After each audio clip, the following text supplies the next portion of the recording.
رسول الله حي على الصلاة حي على الصلاة حي على الفلاح حي على الفلاح الله أكبر الله أكبر لا إله إلا الله.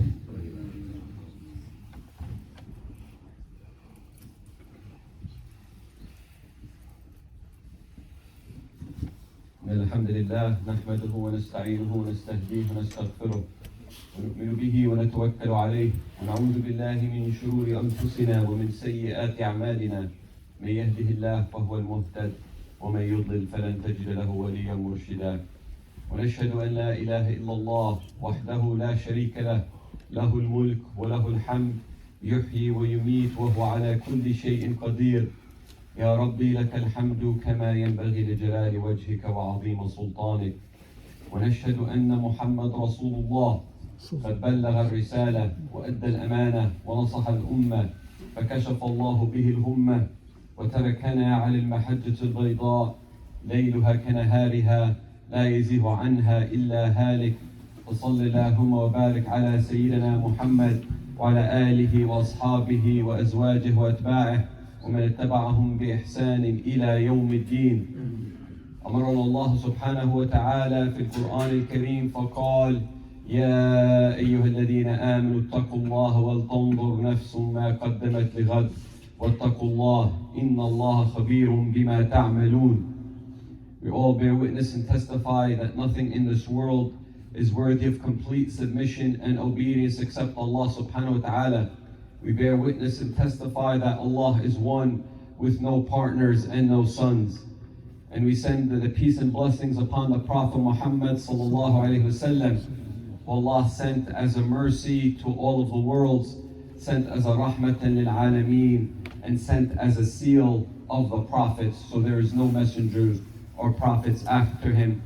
Allah subhanahu wa ta'ala ordered us in numerous ayahs of the Quran to have taqwa in Allah. He said, "O you who believe, have piety in Allah and be ready for that day that you'll be asked upon all the deeds. And Allah is truly aware of all of what you do." Rough translation of the ayah summary.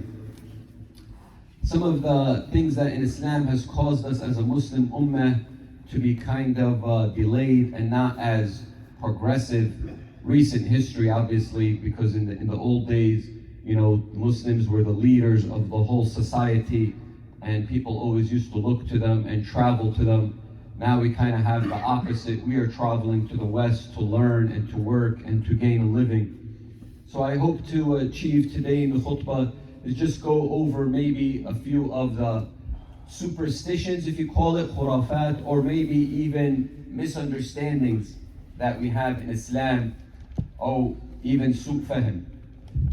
So some of the things, for example, is some of the words we're going to kind of focus on today is like when we look at the ayah, وَمَا أَرْسَلْنَا مِن رَسُولٍ إِلَّا بِلِسَانِ قَوْمِهِ لِيُبَيِّنَ لَهُمْ فَيَضِلُّ اللَّهُ مَن يَشَاءُ وَيَهْدِي مَن يَشَاءُ وَهُوَ الْعَزِيزُ الْحَكِيمُ. That Allah subhanahu wa ta'ala sends messengers in their tongue, their native tongue, so He can show them, clarify to them. فَيَضِلُّ اللَّهُ مَن يَشَاءُ. So Allah, this is the translation sometimes we get, and even some Muslims would translate. So Allah is the one that sends them astray. Allah sends who He wants astray, and Allah guides who He wants. So when we look at the word mashi'a, people have translated the word mashi'a as an irada. This is what Allah wants. But when we look at the way the Prophet Muhammad ﷺ and the Sahaba understood the word mashi'a is fi'l ma bil ikhtiyar. That it's not Allah who's the one who sends people astray. It's not Allah who guides. It's if you want to be guided, Allah will make the way of guidance easier for you. If you want to be sent astray, then Allah will let you do what you want. So you want to be sent astray, you can go astray. So sometimes we have this misunderstanding that I'm waiting in my home for Allah to guide me, or I'm waiting for Allah to guide my children. or Allah sent me in this wrong path. No, you are the one that chose that path, so Allah let you choose the path that you wanted. So this is something that is very important that we have to understand. You want to be guided, you want to be on the right path, you want to do your 5 salahs, siyam, come to Jum'ah. It needs some effort from you. You have to make that decision. Allah, the difference between us and the angels is Allah subhanahu wa ta'ala is what? He gave us that choice. Where the angels didn't have a choice. When Allah ordered them to prostrate to Adam, they did it. They don't have a choice. But that's what the difference, why they prostrated to the human being. Because if we decide to go on the straight path, it's a choice we made with Allah's aid, with as-sadad min Allah subhanahu wa ta'ala. إِيَّاكَ نَعْبُدُ وَإِيَّاكَ نَسْتَعِينُ. We seek that aid from Allah subhanahu wa ta'ala, but it's going to be up to us to put forward that effort. And another word that we see as well is al-qadar. People blame everything on al-qadar, and they understood al-qadar to mean destiny and fate. This is my fate. It's my fate to be poor. It's my fate to be on dalal, on misguidance. It's my fate. So the real, when we look at inna kulla shay'in khalaqnahu biqadar. Allah subhanahu wa ta'ala created everything biqadar, meaning al-ma'yar, al-measurement. Allah makes everything in perfect amounts and in measurement according to His wisdom, no extra or no less. So we don't blame our failures on qadar and say this was my qadar. You put forth that effort and you create your own destiny.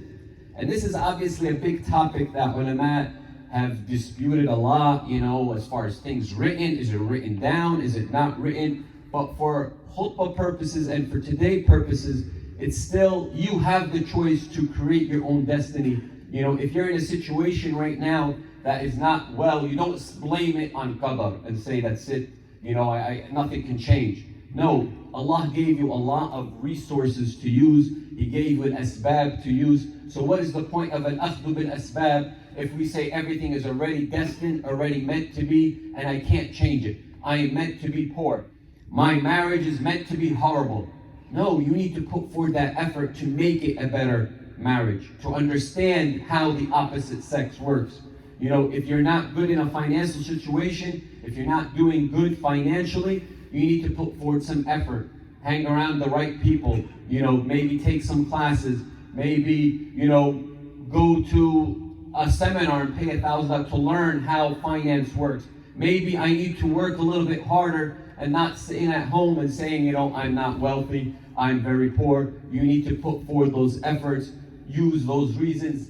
If you want to be good in school and get good grades, you don't say it's my qadar to be a failure. You put forward those efforts.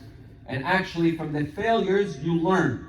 Anytime you fail in business or in school, these are opportunities for you to get better, to learn from it. How is this going to make me a better person?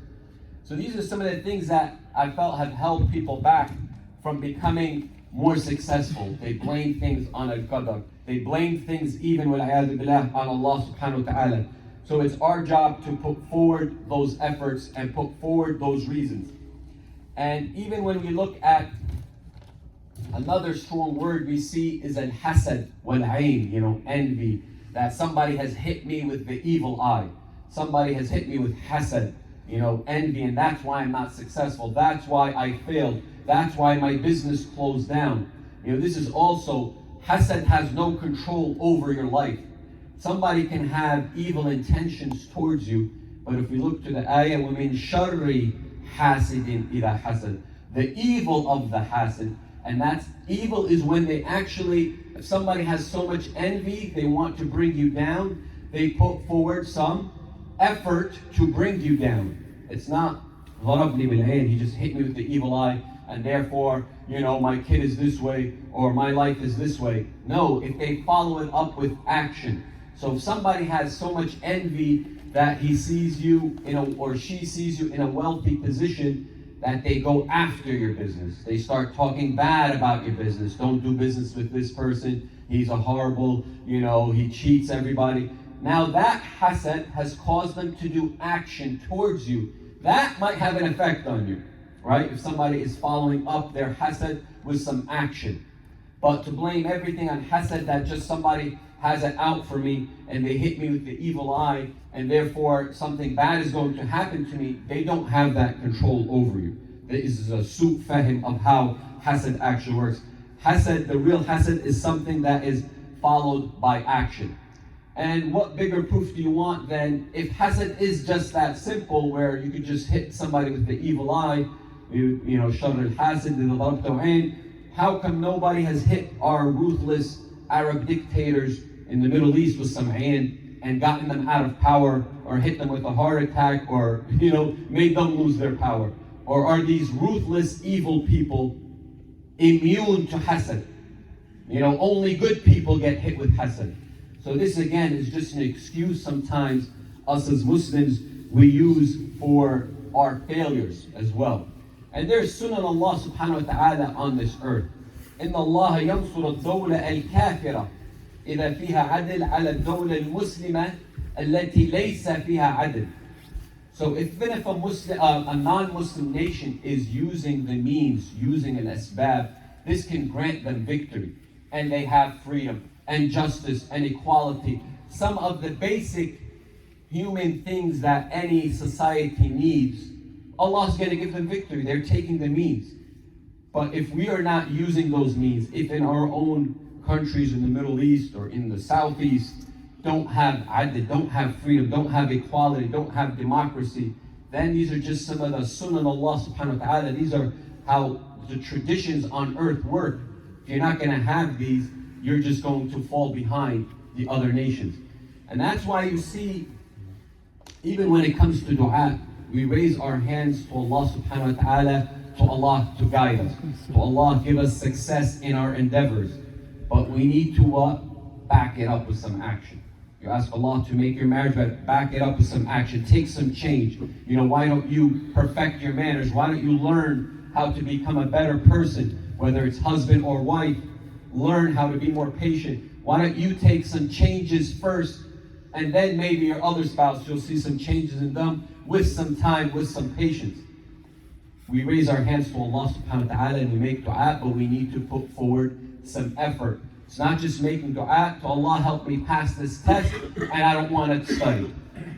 And what better example do we have than the Prophet Muhammad sallallahu alayhi wasallam? When we look at the Prophet Muhammad sallallahu alayhi wasallam, he's having Angel Jibreel alayhi salam, an angel coming down and giving him revelation. And he even seen him in his original form. And he's getting a direct revelation from Allah subhanahu wa ta'ala. So if anybody on this earth or throughout history did not need to use the means at their disposal, it would be the Rasul sallallahu alayhi wa sallam. But look at when he's going to Hijrah to Medina, and the mushrikeen, the pagans, have decided they want to kill him, they want to end this message. Did he just go Hajj and Allah's going to protect me? I have the angel whose wing covers the whole horizon. No, أخذ بالأسباب. He went south and then looped it back up north, because the mushrikeen were waiting up north, which Medina is north of Mecca. He had somebody cover his traces, his footsteps in the sand, so they wouldn't know which way he's going. So he wouldn't leave a trail behind. So if anybody didn't need to have an akhdu bil asbab, it would be the Rasul sallallahu alayhi wa sallam. But this is for us to teach us that we need to use everything in our hands, all means, all disposal, everything in our efforts, and then we raise our hands to Allah subhanahu wa ta'ala to make things happen. And Allah subhanahu wa ta'ala says, أَنَا عِنْدَ ظَنَّ عَبْدِي بِي, that Allah is what you think of Him. Whatever you want in other words, whatever you want in the Hadith al-Qudsi, whatever you think Allah can do for you, He can do for you. So if you think you could be making $1,000, then that's how much you can make. If you think you make 10,000, so it's how much confidence do you have in Allah subhanahu wa ta'ala. When you're raising those hands to Allah and backing it up with action, Allah can answer those du'ats if you're putting forward those efforts and you have that trust and that confidence in Allah subhanahu wa ta'ala that it will get done. So you have to raise as well, elevate your hopes in Allah subhanahu wa ta'ala, that every situation can be changed. It can get better, it become to a better situation. إن الله لا يغير ما بقوم حتى يغيروا ما بأنفسهم. That Allah does not change the situation of a people till they change what's in themselves. And this is something that we've kind of started, how can I say, maybe it's we got lazy, maybe it's misunderstandings, maybe it's superstitions, but we've kind of stopped doing that. We've just rely upon Allah, tawakkul ala Allah, laziness, kasal, and we don't put forward any actions. So a true Muslim puts forward every action possible, then we leave it up to Allah subhanahu wa ta'ala. And when we look at, unfortunately, we look at the West, when we may raise our hands to Allah subhanahu wa ta'ala to help our brothers and sisters in Palestine and free Palestine, we ask Allah to free Palestine and all the Muslim lands and aid our Muslim brothers in every country. But look at what your opposition is doing. They pray to God as well, but they put forward some efforts as well. When it comes to elections, they're willing to support those candidates with millions of dollars to make sure they're in a position of power. And when they invest those millions of dollars for their country Israel to continue the ethnic cleansing in Palestine, the apartheid, the occupation, the house demolitions, the killing, they put a couple of millions of dollars endorsing candidates with money, and then guess what? They get billions of dollars of return. They get $4.4 billion annually. And on Obama's time, they got that raise, that $0.4 billion. So they are praying to God, but they're also working on the ground.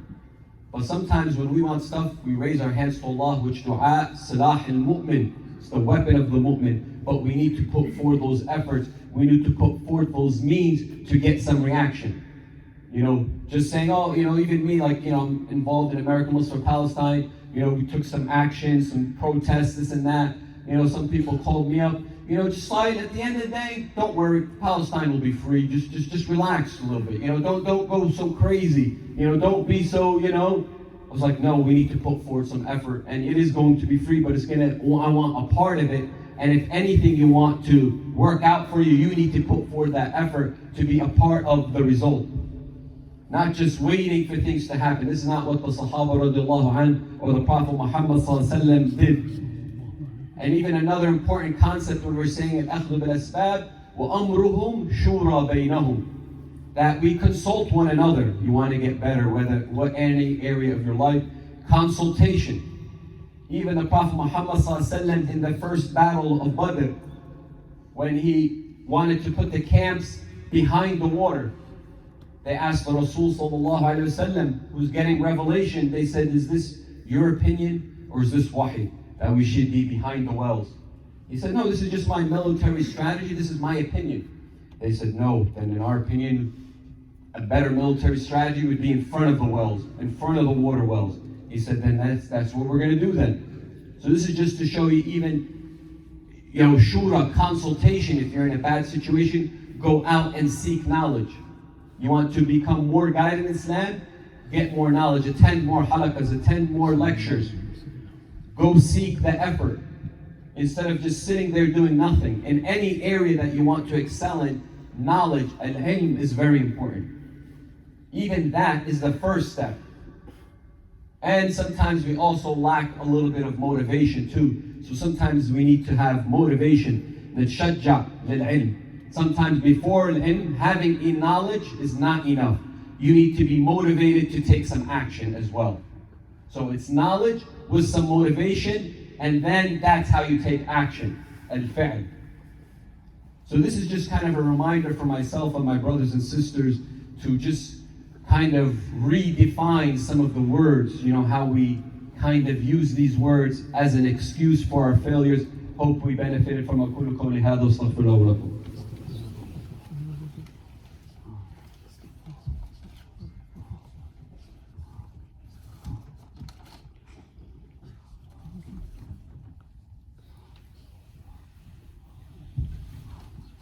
Bismillah wa salatu wa salam ala Rasulillah. This was just a reminder, hopefully, that you write your own history. Whatever trajectory you're on, whatever path you are on, it's never too late to fix that path. If I'm on a path of misguidance, it's never too late. It's not set. It's how you finish those actions. even in life. It's never too late to become more successful, whether it's in business, in school, in personal relationships, in getting closer to Allah. It's never too late. That's why if there was a qadiyya of qadar, that I'm qadar to be in dalal, or I'm qadar for this, then how can Allah subhanahu wa ta'ala judge you on Judgment Day? If this was your destiny to be in the wrong path. No, it's your choice. You choose if you want to be guided. And the thing about Allah subhanahu wa ta'ala is, you take those couple of steps, Allah will reach you and more. You just have to put forth those efforts. And you have to have high thiqah in Allah subhanahu wa ta'ala, high confidence in Allah that He will get you where you want to go. He will answer those dua that you want in any troublesome situation that you're in. أَنَا إِنَّ ظَنَّ عَبْدِي بِي. In the Hadith al-Qudsi, Allah is, I am where you want me to be. I am whatever you think of me. I can answer whatever you think I can. So that is another important component in dua, is having al-ikhlas and al-yaqeen, that no, Allah will answer it. Not making dua that, oh, I hope. No, be confident when you're making a dua. Have some thiqah billah that every situation can become better. Because if you start a situation with pessimism, with a shu'um, you're already failed. If you're going to open up a business with shu'um and despair, your business already failed. If you're going to go into a relationship with already low expectations, then that's what's going to happen. No, you have to have high expectations in everything. Do everything and excel on it. Al-ihsan fi kulli shay. Try to perfect everything you do. اللهم اغفر لنا ذنوبنا واسرافنا في امرنا. اللهم آت نفوسنا تقواها وزكها انت خير من زكاها انت وليها ومولاها. اللهم آتنا نفسا مطمئنة تؤمن بلقائك وترضى بقضائك وتخشاك حق خشيتك. اللهم انا نسألك الجنة وما قرب اليها من قول وعمل. اللهم انا نعوذ بك من النار وما قرب اليها من قول وعمل. اللهم ارزقنا الاخلاص في القول والعمل يا ارحم الراحمين. اللهم إنا نسألك من خير ما سأل منه نبيك وعبدك محمد صلى الله عليه وسلم. نعوذ بك من شر ما استعاذ منه نبيك وعبدك محمد صلى الله عليه وسلم. اللهم أعز الإسلام وعز المسلمين. اللهم انصر المسلمين في كل مكان وحرر بلاد المسلمين يا أرحم الراحمين. وحرر المسجد الأقصى وحرر أسران البواسل التي في السجون بظلم يا أرحم الراحمين. وآخر دعوانا الحمد لله رب العالمين. وقم الصلاة إن الصلاة تنهى عن الفحشاء والمنكر وذكر الله أكبر والله يعلم ما تصنعون.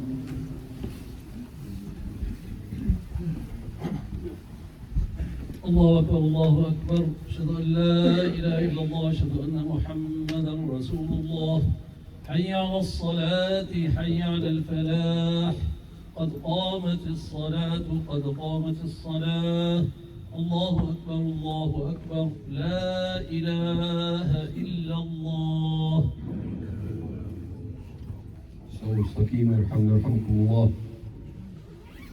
Put your heart towards Allah. Praise for your last salah. Sallu salat al-wadda. Allahu Akbar. Bismillah ar-Rahman ar-Rahim. Alhamdulillahi Rabbil Alameen. Ar-Rahman ar-Rahim. Maliki yawmiddin. Iyaka na'budu wa iyaka nasta'een. اهدنا الصراط المستقيم صراط الذين أنعمت عليهم غير المغضوب عليهم ولا الضالين.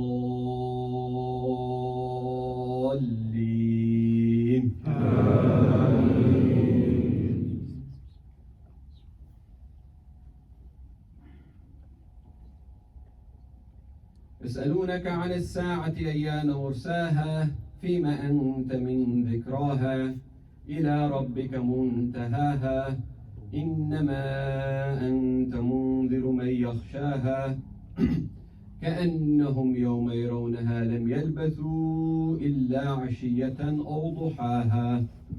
الله أكبر.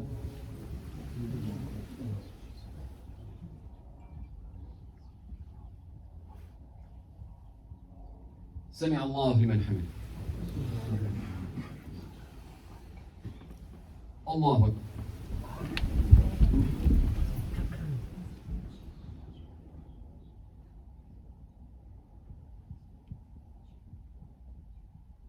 الله أكبر. الله أكبر.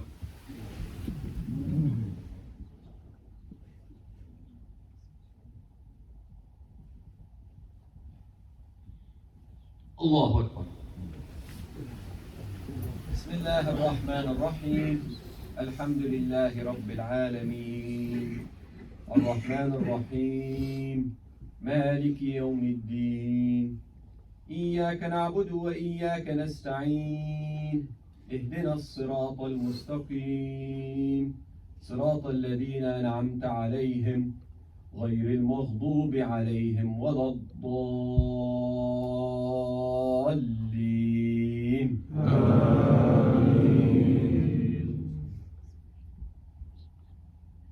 بسم الله الرحمن الرحيم. قل أعوذ برب الفلق من شر ما خلق ومن شر غاسق إذا وقب ومن شر النفاثات في العقد ومن شر حاسد إذا حسد. الله.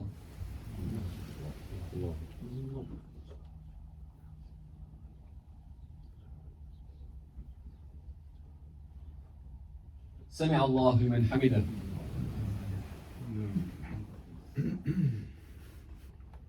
الله أكبر.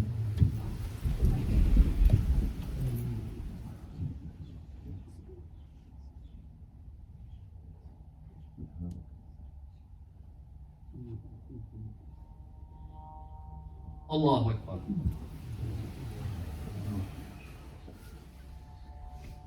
الله أكبر.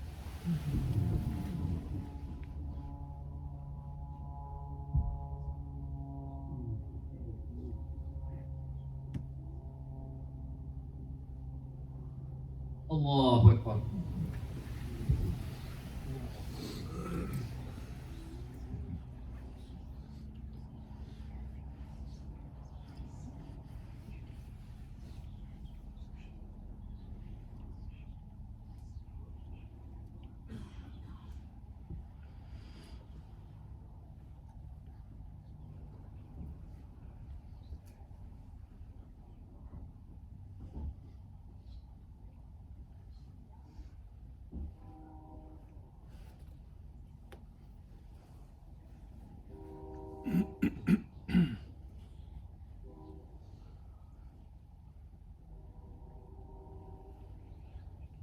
السلام عليكم ورحمة الله.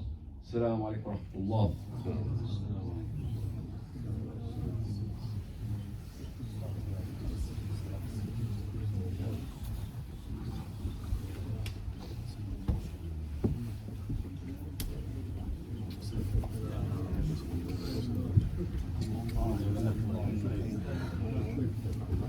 السلام عليكم. باسمكم جميعا نشكر أخانا صايل كاين على هذه الخطبة النافعة.